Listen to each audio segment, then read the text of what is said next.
temperature has come up. I'm getting excited already. And whether it was going to affect the likes of Lorenzo's front tyre. We saw it in Phillip Island. Will we see it again here in Sepang? Here comes Rossi. Rossi up the inside of Marquez.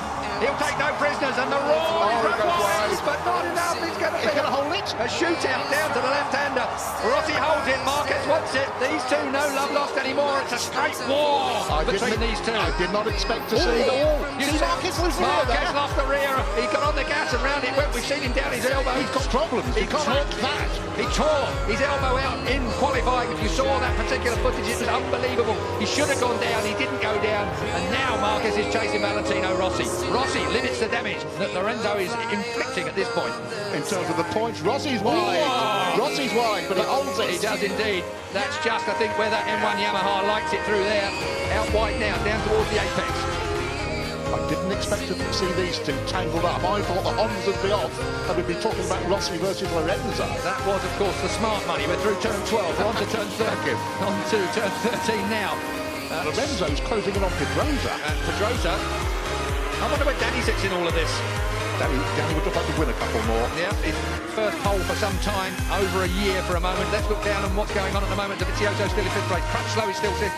Bradley Smith up to seventh. That's a good ride for Bradley at the moment. He's qualified, went better than his free practice. Oh, Valentino out wide, and Marquez gets underneath him. Now it's a straight shootout down towards turn one. These two are absolutely at it, aren't they? Off track and on. Honda does not last by. Oh, yes it does. Does now. On the brakes. Marquez, did he make the apex? Barely. Just. Valentino, there was a yard, and Valentino took it. We're going to see that all the way through. And of course, what's going to happen while these two are playing like this? The front two are going to clear off. Are you accusing Marquez of playing with Valentino Rossi so Jorge Lorenzo could escape? It was the wrong words. I'll take it back. There's no playing going on here. They're both as serious as they can be. Here comes Marquez up the inside. And that blocks off Valentino again. This is an absolute war. We saw them come together at Argentina when front wheel touched back wheel. That really cost Marquez. It slung him up the road massively. This time, look at that. That's tough. Very fair. No, it's fair. Of course. Tough, but fair. Brilliant motorcycle racing. Two of the very best in the world. An icon, a legend. Two of the best up by a youngster. Two of the best we've ever seen in the world. So, Sepang, if we've got any Formula 1 fans in the crowd, certainly here at Sepang, you're going to see more passes in this lap between these two. You probably see the entire race on track. That is turn 9 up there. Oh, now, that through 10, rising up to 11. Quick nod to Marco Simoncelli here, and again, Valentino Rossi. He lost the front, he lost the front. He looks to the right, he lost the front, and through comes Marquez again. These two are at it. This is walking. One is 22, one is 36. It is an incredible fight between the Spaniard and the legendary Italian.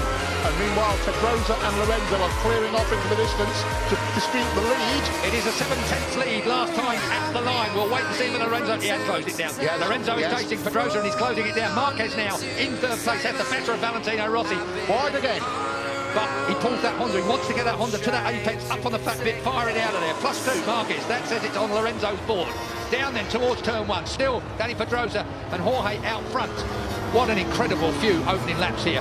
20-lap race. We're already with only 15 to go. Take a look at this. Here comes Valentino. Marquez early on the gas. He's not going to allow Valentino the opportunity. Did Valentino actually headbutt the back of the Repsol Honda? Involuntarily. Through. Oh. Man, you have no idea how hard that is to do, let alone stay on it. How close do you like it? Oh, that close. Walk straight back through. That's a reflex action when a motorcycle slides out from underneath you. Your outside leg comes off.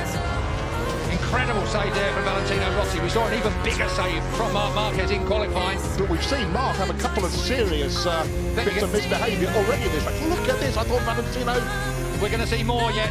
Julian, that's straight underneath and he moves Marquez off the line. Valentino Rossi. And again. Feet off the footrest, looks round. This is Barry Sheen versus Kenny Roberts, 1979, ladies and gentlemen, and everybody's shaking their heads.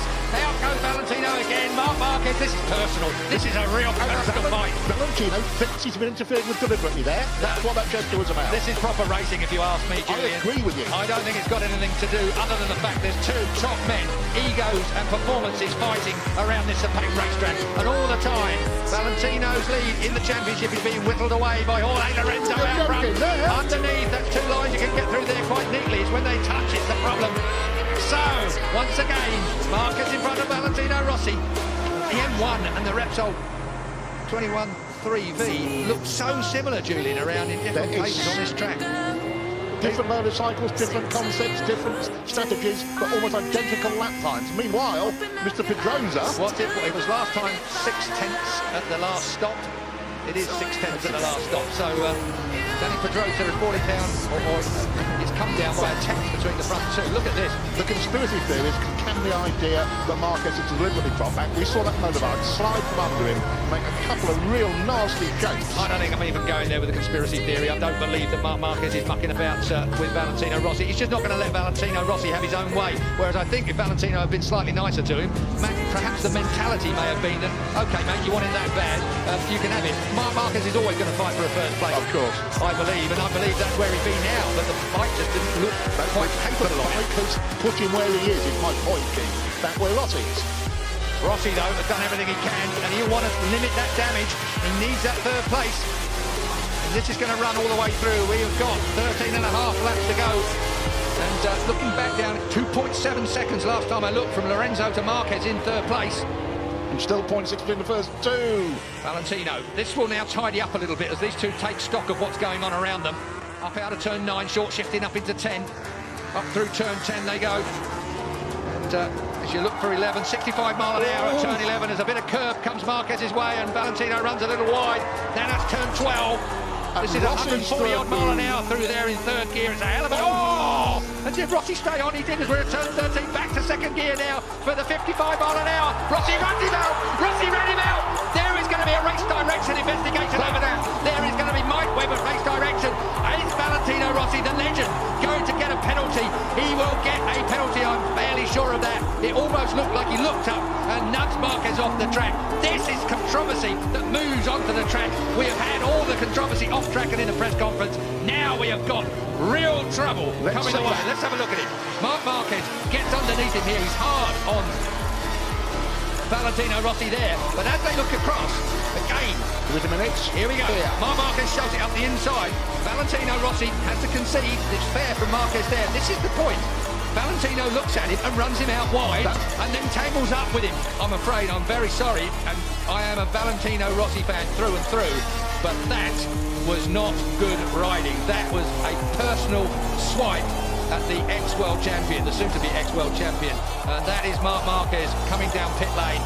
Controversy here in Sepang. I can hear the stampede of Livio Supo's feet heading for Mike Webb's office. He left before Marquez hit the floor. Mike Webb, race director, he's had difficult decisions to make all the way through here. HRC will be putting in a... There is Livio Supo, the man that's got the shaved head. He's not even following Mark into the seat, but I think everybody that saw that... Well, I want to see it again, but that really looked like Valentino Rossi to me. Ran Marquez wide, he was looking at him, he knew he was there. It's to be reviewed after the race, I'm told. Well, obviously. Sherlock comes to mind there. He's looking at him, he runs him out wide, look. And then he gets tangled up with him. I don't think he intentionally tangled with him. That's a point worth making. I don't think Valentino Rossi intentionally tangled with him, but he did intentionally running out wide, which caught part of the Repsol Honda motorcycle. Can I ask you a question? How would you run out if you missed a gear?